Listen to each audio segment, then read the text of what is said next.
வணக்கம் சார். வணக்கம் madam. Sir, இப்போ விஜய் கரூரில் நடந்த சம்பவத்துக்கு ஏதோ ஜனநாயகன் படம் எடுக்கிற மாதிரியான ஃபுட்டேஜ்லாம் வெளியே வந்திருக்குன்னு சொல்லி சர்ச்சை போயிட்டுருக்கு. அதை பற்றி உங்கள் கருத்து என்ன சார்? இல்லை, சர்ச்சையெல்லாம் கிடையாது. ஏற்கனவே நம்ம நிறைய காணொலியில் சொல்லியிருக்கோம். ஜனநாயகன் படத்தில் அந்த கரூர் ஸ்டாம்பெயினுடைய அந்த பெரும் கூட்டத்தை படப்பிடிப்பு செய்து அதை ஜனநாயகன் படத்தில் அவ்வளோ உபயோகப்படுத்தியிருந்தார்னா அந்த படத்தின் இயக்குனர் வினோத், அந்த படத்தின் தயாரிப்பாளர் கேவிஎன் ப்ரொடக்ஷன்ஸ், அந்த படத்தில் நடித்த நடிகராக விஜய் அவர்கள் எல்லாம் கண்டிப்பாக மக்களுக்கு பதில் சொல்ல வேண்டும், சிறைசாலைக்கு செல்வது உறுதி அப்படின்னு சொல்லியிருக்கோம். ஏன்னா ஒரு ஒரு கேம்பெயினை நீங்கள் போய் ஷூட் பண்ணுறீங்க அப்படின்னா அது ஒரு கட்சி சம்மந்தமான ஷூட்டிங்னால அதுக்கு யாருக்கும் எந்த ஒரு பிரச்சனையும் வராது. அது இன்சிடெண்ட்டாக இருக்கிற வரையும் யாருக்கும் எந்த இஷ்யூவும் கிடையாது. யார் வேணால் எது வேணால் ஷூட் பண்ணிக்கலாம்னா அவங்க கட்சி மாநாடாக அவங்க ஷூட் பண்ணிக்கிறாங்க, நம்ம கடந்து போயிடலாம். ஆனால் அது ஆக்சிடெண்ட்டாக மாறப்ப அது உள்ள பல கேள்விகள் எழும். ஏன்னா யார் இப்போ சவுக்கு சங்கர் ஒரு ட்விட்டு போட்டிருக்காரு. என்ன ட்விட்டு போட்டிருக்காருன்னா, இந்த ஜனநாயகன் படத்தினுடைய இயக்குனர் திரு வினோத் அவர்களுக்கும் தயாரிப்பாளருக்கும் சிபிஐ சம்மன் அனுப்பணும். ஏன் அப்படின்னா, சாதாரணமாக ஒரு அரசியல் கூட்டம் நடத்துகிறப்ப உபயோகப்படுகிற கேமராக்களை விட இதில் அதிநவீன கேமராக்கள், நிக்கானுடைய டிஎஸ்எல்ஆர் அப்படின்ற அதிநவீன கேமரா, அதிநவீன அட்வான்டேஜஸ் கொண்ட ட்ரோன்ஸை ஏன் உபயோகப்படுத்தியிருக்காங்க? இப்போ விஜய் எல்லா இடத்துலையும் கூட்டத்துக்கு போகிறாரு, பேசுகிறாரு, ஒரு 5 கேமரா இருக்கும், 6 கேமரா இருக்கும், ஒரு ட்ரோன் இருக்கும், ஷூட் பண்ணி ஃபுட்டேஜ் வச்சுப்பாங்க, அவ்வளோதான். அதிநவீன கேமராவை அந்த இடத்துல உபயோக பண்ண வேண்டிய கட்டாயம் என்ன? ஒரு சினிமா ஷூட்டிங்க்கு உபயோகப்படுத்துகிற கேமராவை விட காஸ்ட்லியான கேமராவை அதில் யூஸ் பண்ணியிருக்காங்க. அது பற்றிய விசாரணையை திரு டைரக்டருக்கும் திரு தயாரிப்பாளருக்கும் அனுப்பணும், சிபிஐ சம்மன் அனுப்பணும்னு சொல்லி ஒரு ட்விட்டு நேற்று போட்டது தான் இன்றைக்கி பற்றி எரிஞ்சிட்டு இருக்கு. அதில் என்ன ஒரு இடியாப்ப சிக்கல் அப்படின்னு பார்த்தீங்கன்னா, அந்த ஷூட்டு நீங்கள் எடுக்கிறத தப்பு இல்லை, அதிநவீன கேமரா போட்டு கூட நீங்கள் எடுத்துக்கலாம், அதுவும் தப்பு இல்லை. அது நீங்கள் எடுத்ததை ஜனநாயக படத்துக்கு உபயோகப்படுத்தினா கூட தப்பு இல்லை, ரூல் படி தப்பு இல்லை.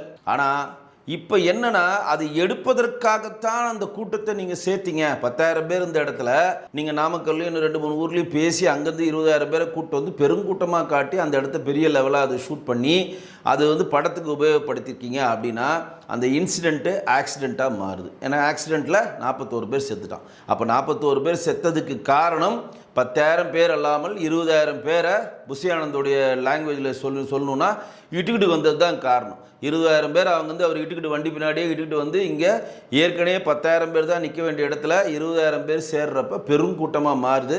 ஏற்கனவே 10,000 பேர் இங்கே மிகப்பெரிய ஒரு சோர்வில் நிற்கிறாங்க. தண்ணி இல்லாமல், கழிப்படை வசதி இல்லாமல், முதலுதவி இல்லாமல், சாப்பாடு இல்லாமல், மொட்டை வெயிலில் காலிலேருந்து, ஏன்னா அவர் 12 மணிக்கு வரன்றவர் நைட்டு 8 மணிக்கு தான் வராரு. இப்படி இந்த காலம் தாழ்ந்து வர்றதுனால சோர்வாயிடைந்து ஒரு இடத்துல ஒரு மனிதர் ஒரு 2 மனிதர் 3 மனிதருக்கு ஒரு இடத்துல ஒரு ஆக்சிஜன், ஒரு குறிப்பிட்ட ஆக்சிஜன் கிடைக்குன்னா அந்த இடத்துல 1000 மனிதர் இல்லைன்னா யாருக்குமே ஆக்சிஜன் கிடைக்காது. அப்போ இதயம் பலவீனமானவர்கள், அந்த இடத்துல ஆக்சிஜன் கிடைக்காம சின்ன சின்ன குழந்தைங்க, கர்ப்பிணி பெண்கள், அவங்களாம் கூட்டத்தில் சிறைப்பட்டு கிட்டத்தட்ட 41 பேரை இறந்துட்டாங்க.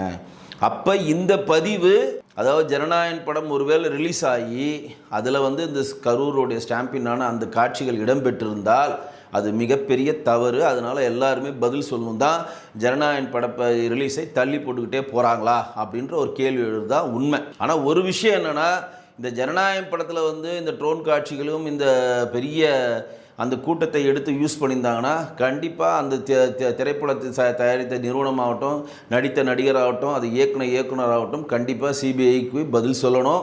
அந்த குற்றப்பத்திரிகை அவங்க மேலேயும் பதிவுக்கான வாய்ப்பு இருக்குன்னு சொல்லப்படுது. சார், நீங்கள் இப்படி சொல்கிறீங்க. ஆனால் திமுகவினர்லாம் என்ன சொல்கிறாங்கன்னா, இப்போ என்டிஏ கூட அவர் கூட்டணி வைக்காதனால இந்த மாதிரியான காட்சிகள்லாம் வெளியே வருதுன்ற மாதிரி சர்ச்சைகள்லாம் வருதே சார். இல்லை, இப்போ கரூர் ஸ்டாம்பிங் நடந்த உடனே அந்த பாட்டிலில் போடுறது, ஒருத்தர் மைக்கை விழுங்குறது, ஒருத்தர் திட்டுறது, இவருங்க நடித்த நடிப்புலாம் வந்துச்சுல, அது சொல்லாமல் அதை திருப்பி போடணும். இந்த புள்ளக்குட்டியை படிக்க வைக்கடான்னு சொல்லி தேவர் மோகனில் கமல் சார் சொல்லுவார், போகடா புள்ளக்குட்டியை படிக்க வைக்கடாடே அப்படின்னு சொல்லுவார். அந்த மாதிரி இவர் நடிச்சார். ஒருத்தர் அப்படியே உட்காந்துருப்பார், இப்படி செந்தில் பாலாஜி அப்படியே மௌனசாமியாராக இருப்பார். இவர் நான் அப்பயே விதிமுறையில் ரூல்ஸை ஃபாலோ பண்ணுங்கடான்னு சொன்னேன், கேட்டிங்களாடா அப்படின்றார் இவர். இவனுங்க நம்ம பயங்கர ரூல்ஸ் ஃபாலோ பண்ணுற மாதிரி, ரூல்ஸை பிரேக் த ரூலுக்கு கற்றுக்குங்கன்னா அது திமுக காரன் தான். உடனே அவர் அவர் ஒரு பெரிய ஒரு சென்டிமெண்ட்டாக அப்படியே அழுகிறார். அவர் வேறு கல்வித்துறை அமைச்சர் அன்பில் மகேஷ், ரூல்ஸை ஃபாலோ பண்ணுறான்னு கேட்டனே, கேட்கலையே அப்படின்னாரு. அந்த பக்கம் நம்ம செந்தில் பாலாஜி நடிகர் செந்தில் மாதிரியே இப்போ முழுக்கிற மொழியை பேர், டேய் நீ யாருன்னு எனக்கு தெரியும், நான் யாருன்னு உனக்கு தெரியும், நாம யாருன்னு உலகத்துக்கே தெரியும், கவுண்ட் பண்ணி ஒரு டைலாக் சொல்கிறப்ப செந்தில் மொழிப்பார் பார்த்தீங்களா, கையை வச்சுக்கிட்டு இப்படி டே நாதஸ் அப்படின்னு வர. அந்த மாதிரி நீங்கள் செந்தில் பாலாஜி அதையும் ஒப்பிட்டு பாருங்கள் சிறப்பாக இருக்கும். ஏன்னா அவருக்கு முன்னாடி எல்லாருக்கும் ஆஸ்கார் வாங்கினார். சிபிஐ விசாரணை இடி வந்து நெஞ்சை பிடிச்சிட்டு பார்த்துட்டாரு, எனக்கு ஹார்ட் ஆப்ரேஷன் பண்ணிட்டாங்கன்னு படுத்து துடிக்கிறாரு. அப்படியே தூக்கி ஹாஸ்பிட்டலில் போட்டு அவரை தூக்கி ஆப்ரேஷன் பண்ணி அவருக்கு இன்றைக்கி ஜாமீனில் இருக்கார். அவரெல்லாம் ஆக்டிங் கிங். திமுக காரங்களே ஆக்டிங் கிங்ஸ் எல்லாருமே, அதை பற்றி பேச விரும்பல. அப்போ அன்றைக்கே அது வெளிவந்திருக்கிறது. இங்கே திமுக என்ன வேலை பண்ணுதுன்றது தயவுசெய்து மக்கள் புரிஞ்சுக்கணும். தாவேகாவுடன் நாங்கள் கூட்டணி பேச்சுவார்த்தை நடத்தவில்லை அப்படின்னு மாண்புமிகு எதிர்க்கட்சித் தலைவர் எடப்பாடி பழனிசாமி தெளிவாக சொல்லிட்டார். சாணக்கியாவோட அந்த இதில் சொல்லிட்டார். அப்போ யார் நடத்துகிறாங்க? தாவேகாவோட நாங்கள் நடத்தலை, ரைட்டு.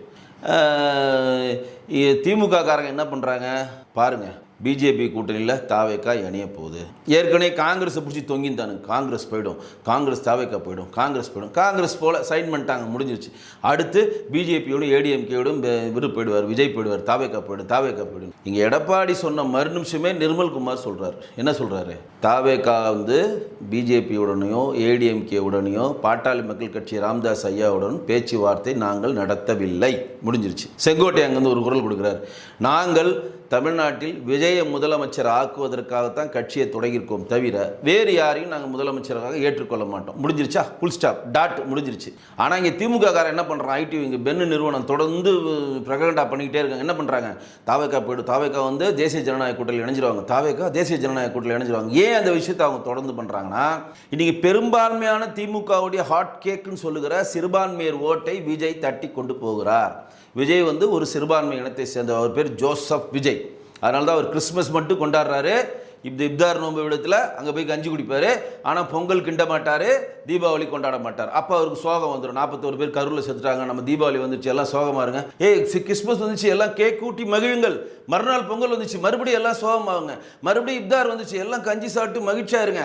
ஏன்னா சிறுபான்மையர் ஓட்டு வேணுன்றதுக்காக மட்டும்தான் அவர் அந்த விஷயம் பண்ணுறார். இன்றைக்கு கூட திரு விஜய் அவர்கள் எங்கே போட்டியிட போகிறதா ஒரு கேள்வி எழுது. பெரம்பூரில் போட்டியிடுறதா கேள்வி வருது. ஏன் தமிழ்நாட்டில் எவ்வளோ ஊர் இருக்குது, ஏன் பெரம்பூரில் போட்டிடுறாரு? யாருக்குன்னா தெரியுமா? இங்கே பெரம்பூரில் கிட்டத்தட்ட 30,000 to 40,000 கிறிஸ்தவ வாக்குகள் இருக்கின்றன, 10,000 இஸ்லாமிய வாக்குகள் இருக்கின்றன. சிறுபான்மையரை மட்டுமே நம்பி விஜய் அங்கே களத்தில் இறங்குகிறார். இதுதான் அங்கே இருக்கக்கூடிய விஷயம். அப்போ இந்த சிறுபான்மையர் ஓட்டை விஜய் கொண்டு போயிட விடுவார்ன்றதுக்காக திமுக ஐடிவிக்கு என்ன பண்ணுது?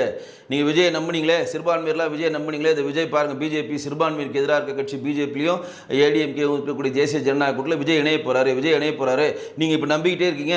இன்கேஸ் நீங்கள் அவர் நம்பி ஓட்டு போட்டு அவரை தேர்ந்தெடுத்தாலும் கடைசியில் அவர் பிஜேபியோட சேர்ந்துருவார், அவங்க மிரட்டி சேர்க்க வச்சுருவாங்கன்னு சொல்லி ஒரு பிரகடனை அவர் ரைஸ் பண்ணிக்கிட்டே இருக்கிறாங்க. ஏன்னா இந்த சிறுபான்மையர் மேலே ஒரு அவநம்பிக்கையை உண்டு பண்ணணும். விஜய்க்கு வந்து ஓட்டளிக்கக்கூடாது அவங்க. பார்த்தீங்களா? அப்போ இப்போ ஒரு சிறுபான்மையர் என்ன நினைப்பான்? ஒரு இஸ்லாமிய சகோதரோ ஒரு கிறிஸ்தவ சகோதரோ ஒருவேளை விஜய் வந்து பிஜேபியில் சேர்ந்துட்டாரு, நம்ம போட்ட ஓட்டு பிஜேபிக்கு போயிடுமே, தேசிய ஜனநாயக கூட்டணிக்கு போயிடுமே, அப்போ நம்ம யாருக்கு போடலாம்? திமுகவுக்கு போடலாம் அப்படின்றதுக்கான ஒரு விஷயத்தை பண்ணோன்னு தான் விஜய் என்ன பண்ணார்? இது செட் ஆகுதுன்னு போய் நோன்பு திறக்கிற நிகழ்ச்சி வை, வா எல்லாரையும் கூடு, வா எல்லாம் உட்கார், எல்லாம் இஸ்லாமிய சகோதரர் மட்டும் உள்ள வாங்க, நோன்பை குடி சொல்லிட்டு நாங்கள் மதச்சார்பற்ற முக்கோர்ப்புக்கு, நாங்கள் மதச்சார்பற்ற கூட்டணி மட்டும்தான் கூட்டணிப்போம், மக்களோடு மட்டும்தான் கூட்டணி வைப்போம், யாரிடம் நாங்கள் கூட்டணி பேசவில்லைன்னு போட்டு முடிச்சுட்டு இன்றைக்கு தாவேக்கா தனிச்சு நிற்குதுன்ற கொண்டு வந்துட்டாங்க.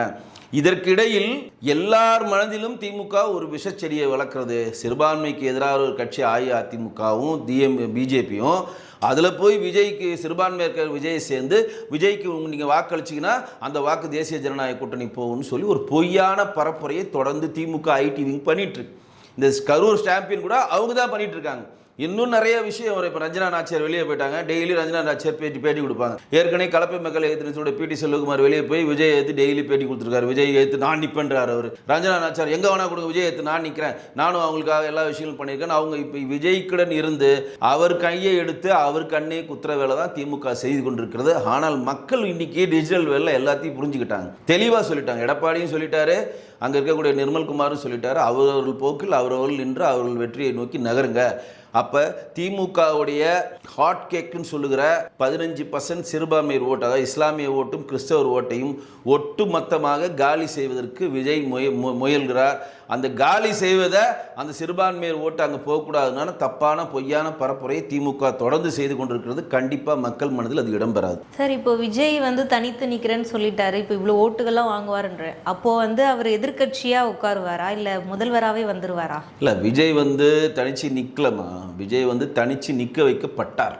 ஏன் நிற்க வைக்கப்பட்டார்னா, அவர் தனிச்சு நின்னாதான் நம்ம லீடர்ஷிப் குவாலிட்டியில் இருக்குன்னு அங்கே இருக்கக்கூடிய திமுகவுடைய ஸ்லீப்பர் செல்லாக இருக்கக்கூடிய ஆதவ அர்ஜுனா அவரை விஜயை இயக்குறார். நீங்கள் எல்லாம் நினச்சிருக்கீங்க விஜய் தானா இயங்குறார். விஜய் தானா இயங்கவே இல்லை. விஜய் இயக்குவது அங்கே இருக்கக்கூடிய மிகப்பெரிய ஒரு லாட்ரி மூலம் பல மக்களை அடித்த அந்த பணத்தில் சம்பாதித்து இன்றைக்கு பான் வித் சில்வர் ஸ்பூன் மாதிரி படம் காட்டுகிற ஆதவ அர்ஜுனா அவர் தான் விஜயை இயக்குகிறார். அவர் என்ன நினைக்கிறாரு, அவரும் ஜான ஆரோக்கியசாமியும் விஜய் கூட்டணியில் கொண்டு போயிட்டா நம்மளை எவனும் மதிக்க மாட்டான், நம்ம சொல்கிறத எவனும் கேட்க மாட்டான், இப்படியே வச்சு விஜயை வச்சு முடிச்சுட்ருவோம். ஏன்னா திமுகவுடைய ஐடி விங்காக இருக்கக்கூடிய 2021 திமுகவுக்கு கிட்டத்தட்ட லாட்ரி மாட்டீட்டிலேருந்து 550 கோடி தேர்தல் பாண்ட்ஸுக்கான பணத்தை ஆதவ அர்ஜுனா திமுகவுக்கு வாங்கி கொடுத்தார். அப்போ அவர் வாய்ஸ் ஆஃப் காமன் வச்சுக்கல, ஐபேக் நிறுவனம் தான் பிரசாந்த் கிஷோர்கிட்ட வேலை செஞ்சுட்டு இருக்கார். யாரோட பென் நிறுவனம் சொல்லுகிற சபரீசன்ட்டையும் அவர் வேலை செய்கிறார்.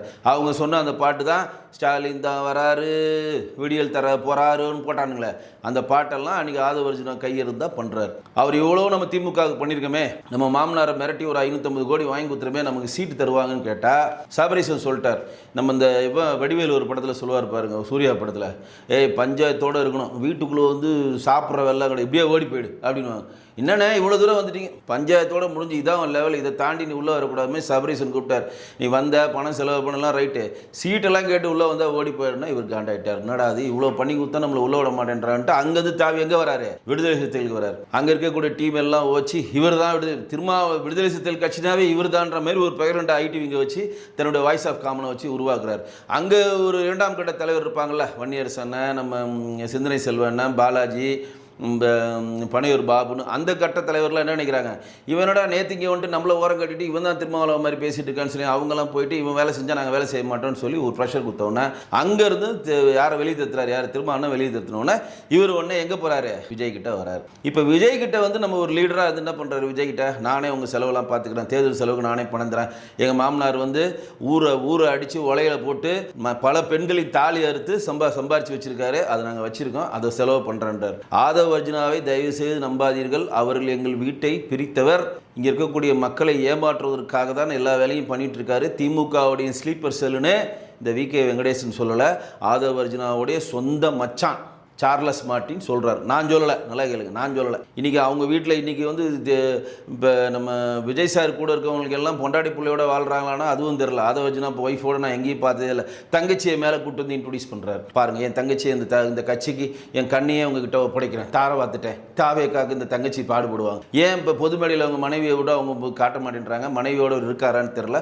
நம்ம மட்டும் மனைவி இல்லாமல் இருக்கிறோம், விஜய் மட்டும் மனைவியோடு இருந்தால் போயிடும், அதுக்கும் ஒரு ஆப்பை வச்சு பிரிச்சுட்டார். அதுதான் அவர் சார்லஸ் மார்ட்டின் சொல்கிறார். அப்போ தன்னிடம் இருக்கக்கூடிய பண வலிமையை வைத்து கட்சியில் ஒரு சிங்கிள் பர்சனாக வரணும்னு ஒரு ஆசைப்படுறது மாதிரி இங்கே ஒரு பிரகண்டா நீங்கள் உருவாக்குறீங்க. ஆனால் சபரீசன் அவர்கள் ஆதவ அர்ஜுனா கொடுத்த அசைன்மெண்ட் என்னன்னா, விஜயுடன் எந்த கட்சியும் கூட்டணி சேரக்கூடாது, அதற்கு நீ தான் பொறுப்பு, நீ அதே மாதிரி பண்ணணும்னா ஒரு கட்சியாக கிட்ட வர வச்சு வெட்டி விட்டு விஜய் என்ன பண்றாரு, விக்கிரவாண்டியில் என் கூட வாங்க உங்களுக்கு அதிகாரத்தில் பங்கு தரேன், என் கூட வாங்க உங்களுக்கு அது தரேன் இது தரேன், இது உங்களை பெரிய ஆள் ஆக்கிடுறேன், உங்களை முதலமைச்சராக துணை முதலமைச்சர் ஆக்கிறேன், அதை பண்ணுறேன் இதை பண்ணுறேன்னு கூவுனர். லெட்டர் பேட் கட்சி கூட ஒருத்த கூட போல உள்ள போய் மருந்து கூட எவனும் கேட்கல. சார் நான் ஓரமாக வரேன் சார், உங்களுக்கு ஆதரவு தரேன். ஒரே ஒரு இஸ்லாமிய கட்சி போய் ஆதரவு கொடுத்தா அவனும் வித்ரா பண்ணிட்டு போட்டான். எப்போ உனக்கு ஒரு கும்பிடு, உனக்கு இதை கும்பிடுன்னு. விக்கிரவாண்டியோடைய கூட்டத்தில் ஒரு பேகம்னு ஒரு பெண்மணியை மேடையில் நிற்க வச்சாங்க, உங்களுக்குலாம் தெரியும். அவங்க அதுக்கப்புறம் எந்த கூட்டத்திலையும் காணோம், அவங்களும் போயிட்டாங்க. அவங்க கட்சியில் போய் சேர்ந்து நஞ்சரா நாச்சியார் முதல் கொண்டு யார் போய் சேர்ந்தாங்களோ அவங்கெல்லாம் வெளியில் வேற ஒரு கட்சியில் போய் பிரயாணம் பண்ண ஆரம்பிச்சிட்டாங்க. ஏன்னா இந்த பழம் புளிக்கும், இவருக்கு பெண்களிடம் மரியாதை கிடையாது அப்படின்னு. அப்போ சபரீசன் சொல்லுவதை மிக கச்சிதமாக யார் செஞ்சிருக்காருன்னா, ஆதவ அர்ஜுனா திமுகவின் ஸ்லீப்பர் செல்லாக அங்கே இருந்து விஜயுடன் யாரும் கூட்டு சேராமல் பார்த்துக்கிட்டது தான் தாவேகா தோல்விக்கான மிகப்பெரிய ஒரு காரணத்தை நோக்கி நகர்கிறது. விஜய் இதை புரிந்து கொள்ள வேண்டும். நிறைய கருத்துக்களை பறந்தது. நன்றி சார். நன்றி.